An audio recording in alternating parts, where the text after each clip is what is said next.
आजच्या रासायनिकच्या जगात जैविक खताची आपल्या पिकाला किती जास्त आवश्यकता आहे तुम्हाला माहिती आहेत का? नाही ना? तर चला सांगते. जैविक खतामुळे जमिनीची सुपीकता वाढते. जैविक खते ही शाश्वत शेतीचा मूलभूत घटक आहे. जंगलातील झाडे कशी वाढतात किंवा कोणतेही रोप जैविक खताशिवाय कसे जगते? मातीतील सूक्ष्मजीवांमुळे. निसर्गातील सर्व झाडे मातीतील सूक्ष्मजीवांच्या मदतीने जगतात.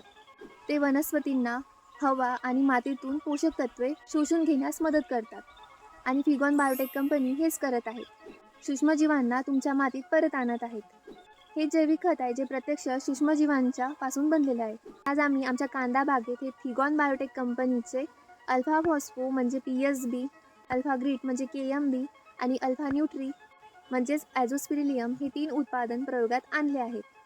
आणि या औषधांचा रिझल्टही मी तुम्हाला लवकरच आपल्या व्हिडिओमार्फत दाखवणार आहे. तर याचा कांदा प्लॉटमध्ये वापर कसा करायचा?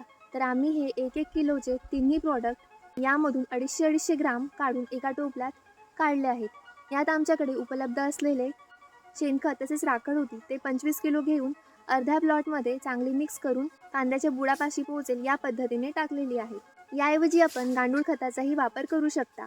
आमच्याकडे गांडूळ खत उपलब्ध नसल्यामुळे आम्ही यावेळेस थोडे शेणखत आणि राखडमध्ये मिक्स करून ही जैविक खते कांद्याच्या प्लॉटमध्ये टाकलेली आहेत.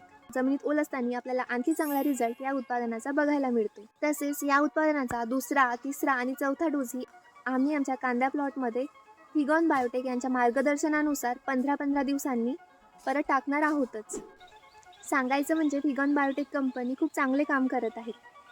शेतकऱ्यांना जैविक खताबद्दल योग्य मार्गदर्शन देते. तसेच प्रत्येक पिकानुसार उत्पादनाचा डोस वेगवेगळा आहे. त्यामुळे आपल्याला हवे असणारे उत्पादने थेट तुम्ही त्यांना डायरेक्ट कॉन्टॅक्ट करून त्यांचे मार्गदर्शन घेऊन ऑर्डर करू शकता. मी तुम्हाला स्क्रीनवर त्यांचा नंबरही प्रोव्हाइड करते आहेतच. तर शेतकरी मित्रांनो, धन्यवाद.